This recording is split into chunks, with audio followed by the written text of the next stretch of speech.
Maria é uma boa notícia também para os irmãos evangélicos. É isso que nós aprendemos do diálogo ecumênico.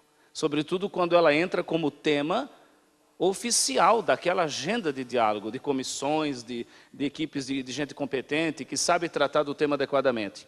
Maria não é, como muitos pudessem imaginar, uma santa católica. Maria é uma mulher evangélica.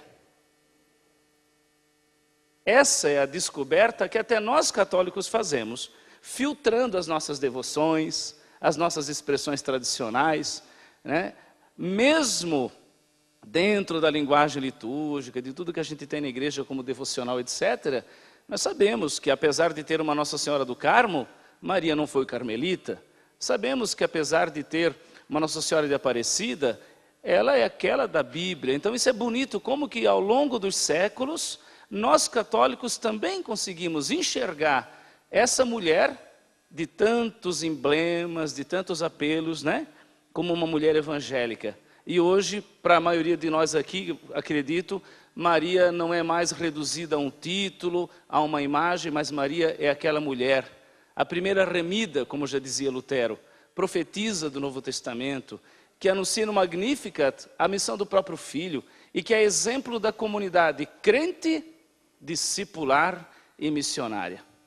Então, no diálogo ecumênico, Maria tem que ser também uma boa notícia. Então, quais são as grandes dificuldades que o diálogo ecumênico enfrenta para falar sobre Maria? Quando eu falo diálogo ecumênico, eu não estou falando da diversidade de igrejas. A diversidade de igrejas é uma coisa, diálogo ecumênico é outra. A diversidade de igrejas você tem aí. Ela está aí, é um fato dado. Diálogo ecumênico é postura, é quando líderes, evangelizadores, pastores, padres, teólogos, leigos formados, educadores, sabem-se igreja, têm postura de igreja e entendem, a partir da sua própria fé, que a unidade dos cristãos é um sinal e é um imperativo do Evangelho, que seja um para o mundo crer. Então, diversidade de igrejas é uma coisa. Não confundam isso com o diálogo ecumênico, porque de fato não é. Às vezes até o contrário.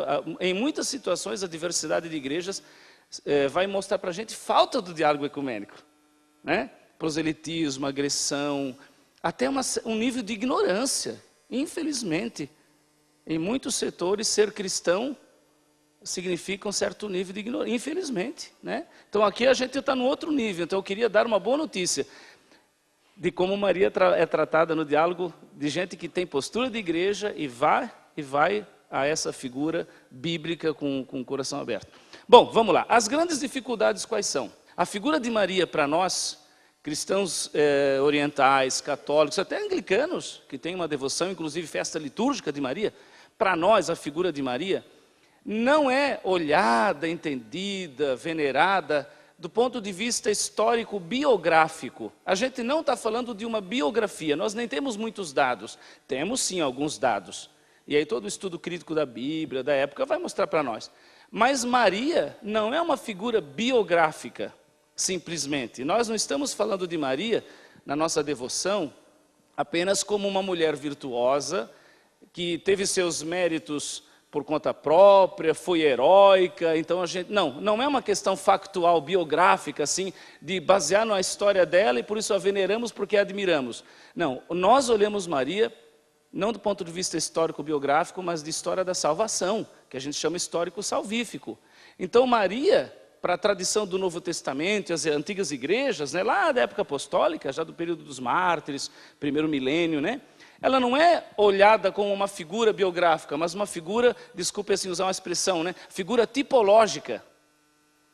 Ela não remete a ela mesma simplesmente. Maria na Bíblia remete à igreja. Maria é tipo, ou seja, uma figura exemplar, um emblema da comunidade cristã. Se a gente esquece isso, a gente não entende nenhum dos dogmas marianos que foram depois publicados, né? Ou seja, sempre que a gente vê Maria, sobretudo no Novo Testamento, nós não encontramos apenas uma figura isolada, nós encontramos uma mulher que representa a comunidade crente, discipular e fiel. É isso aí. Quando ela diz, eis aqui a serva do Senhor, é a igreja toda que diz, eis a serva. Então, quando ela diz, faça-se em mim conforme a tua palavra, é a igreja toda que diz. Para nós católicos, isso é um pressuposto que já vem de um jeito de ler a Bíblia. Mas como, Padre Marcial? Eu sempre achei que tinha uma história de Maria, que a gente descobriu suas virtudes. Sim, isso a gente faz depois. Ou junto com essa abordagem. Mas Maria, de fato, para nós cristãos, ela é admirada, venerada. Por quê? Porque nela nós enxergamos a igreja realizada. Ela é uma figura exemplar da comunidade crente, fiel e discipular, como eu já repeti. Né? A partir daí, não é difícil dizer de Maria, até do ponto de vista assim, de fé, como dogmas marianos, não é difícil dizer de Maria o que o Novo Testamento diz de todos os cristãos que são a igreja. Quando eu falo igreja, não é uma instituição, um ministério. Toda a comunidade remida. Nossa, padre, então o que a gente diz de Maria, diz de toda a comunidade remida? Exatamente. Concebida, imaculada. Toda a igreja. Deus não concebeu a igreja em pecado, Ele concebeu, já como a gente pensa na escatologia. Deus concebeu-nos como povo novo, como humanidade nova, remida. Deus nos modelou a imagem do Verbo glorioso. Nós fomos batizados, nós não estamos mais escravos de nenhuma mácula original. Nós fomos batizados, nós vivemos em vida nova. Nós vivemos a plenitude da graça original, não do pecado original. O resto é livre-arbítrio, é ascese, é escolha. Em Maria, concebida imaculada, nós vemos quem? Todo homem e mulher remidos, conforme Deus o vê. Né? Maria já é isso. Em Maria nós vemos o que todos nós somos chamados a ser pela graça. E a virgindade perpétua? Exatamente, não é um problema clínico nem ginecológico. A igreja não tem competência de ginecologia. Embora haja também a integridade física inserida na linguagem do dogma, qual é o núcleo desse dogma? Que Maria não se corrompeu, que Maria não foi invadida, não foi, entre aspas, desculpe a expressão forte, o verbo de Deus, a divindade, quando assumiu para que dela nascesse Jesus, não corrompeu, não adulterou Maria. A comunicação do verbo de Deus nela preservou íntegra a sua humanidade. E o verbo de Deus que nasceu dela preservou íntegra a sua divindade. Um não corrompeu o outro. Não houve nenhuma barganha. Os dois são íntegros. Nesse sentido, a virgindade significa a divindade de Jesus que nasce dela não a corrompe, não diminui em nada a humanidade dessa mulher. E a humanidade dela não diminui em nada a divindade de Jesus. E nesse sentido, a virgindade é muito mais escatológica, no sentido de uma realidade plena, final, do que uma questão apenas de clínica. Tem gente que não entende que nós estamos falando do ponto de vista de salvação, de realidades teológicas, da obra da graça no mundo. Né? Não é um tratado de outra competência. Então a gente tem que saber do que a gente está falando. Maria é a imagem dessa igreja que é chamada a ser uma humanidade nova, que vive na graça original, que também é imaculada. Toda a igreja é chamada a ser, como está em Efésios 5, 25, esposa, fiel, sem ruga nem mancha, que se oferece livre, inteira em aliança a Jesus. Maria imaculada é a imagem de quem? De toda a igreja que é chamada a ser assim. Maria virgem é a imagem de quem? De toda a igreja que é chamada a não se corromper, a não ter outro esposo senão Deus, a não se dar-se aos ídolos, né? A preservar-se com humanidade intacta, né? Isso é bonito. E mesmo Maria mãe, foi uma inversão isso. No início da igreja primitiva, mãe era a igreja, Maria era a primeira filha, mas era uma filha tão excelente que tal mãe, tal filha. Ela é tanto a cara da igreja que ela se tornou mãe também. Olha que bonito, a maternidade da igreja vem antes da maternidade de Maria. A igreja é chamada a ser imaculada, o povo novo que não se corrompe.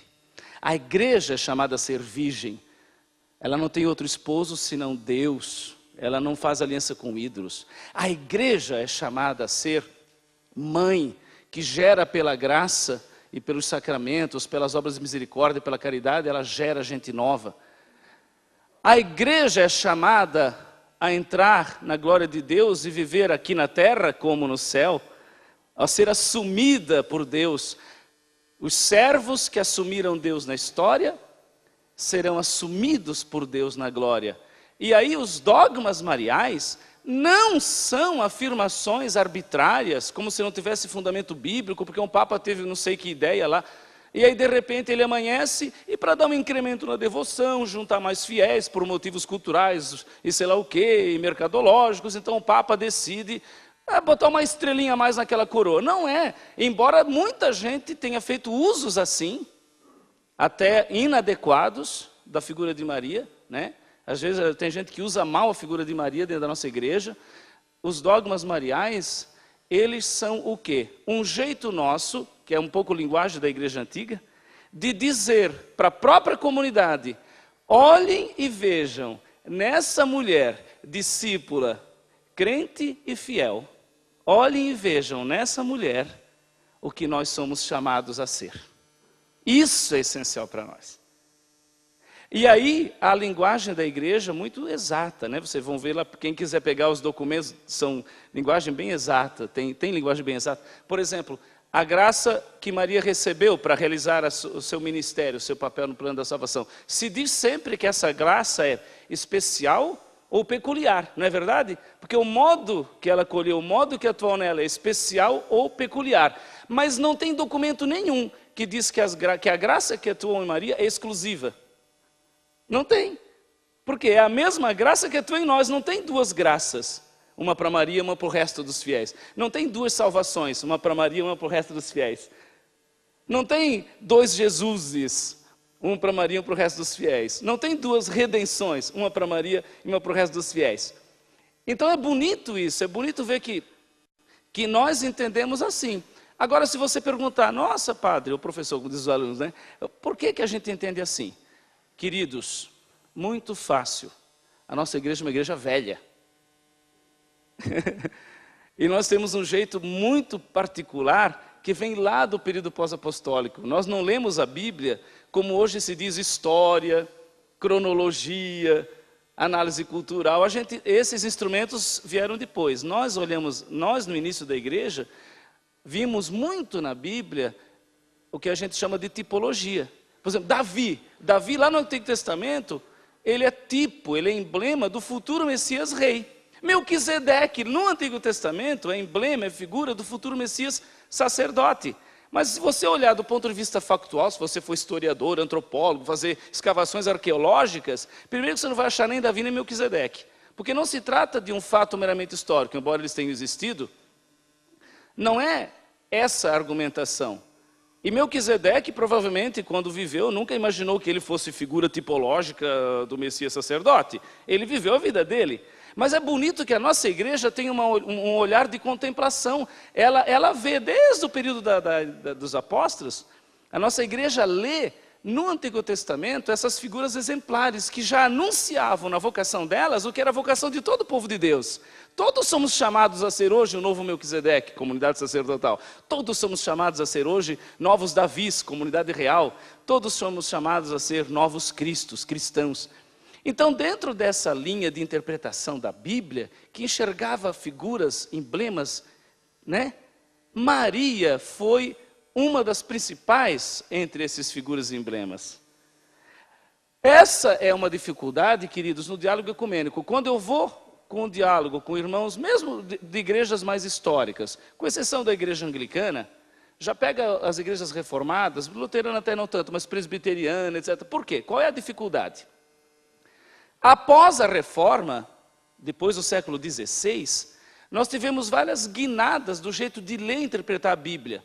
Tem igrejas que se organizaram doutrinalmente depois, e elas foram deixando essa metodologia que era do primeiro milênio, do primeiro tempo do cristianismo. Então hoje, para nós católicos, não é problema fazer essa leitura. A gente tem a memória do primeiro milênio, a gente anda a ler os santos padres, a patrística. Nós temos até uma linguagem litúrgica. Né? O jeito dos dogmas mariais é um jeito litúrgico, um jeito solene, celebrativo. Para os irmãos evangélicos de igrejas recentes, eles não têm memória, eles não têm experiência, eles não têm desenvolvimentos doutrinais desse estilo. Eles vão, a partir do século XVI, tem, claro, uma herança anterior, não vamos negar, mas o problema é que eles leem a Bíblia em chave mais literal, como documento suficiente. Nós não, nós lemos a Bíblia sabendo que tem também palavra de Deus na história, na liturgia, na forma de celebrar, sabendo que tem palavra de Deus viva no modo da tradição, né, litúrgica. Então, nós temos assim, a palavra de Deus na Bíblia, que é uma redação dela, mas a gente conjuga isso com a fé vivida de 2000 anos. Agostinho, Irineu, os grandes místicos, Bernardo de Claraval. A gente sai da linguagem bíblica literal e vai para a linguagem simbólica. Maria Nova Eva, Maria Mãe dos Fiéis, Maria Advogada, embora biblicamente advogado é o Espírito Santo. A gente não vê contradição, porque nós temos uma interpretação ampla de coordenadas que não são baseadas na figura de Maria, mas no projeto de Deus para a humanidade. A gente sabe que tudo que nós dizemos de Maria, dizemos de modo exemplar, definitivo, o que a gente diz que é a vocação de todo crente, fiel e discípulo batizado.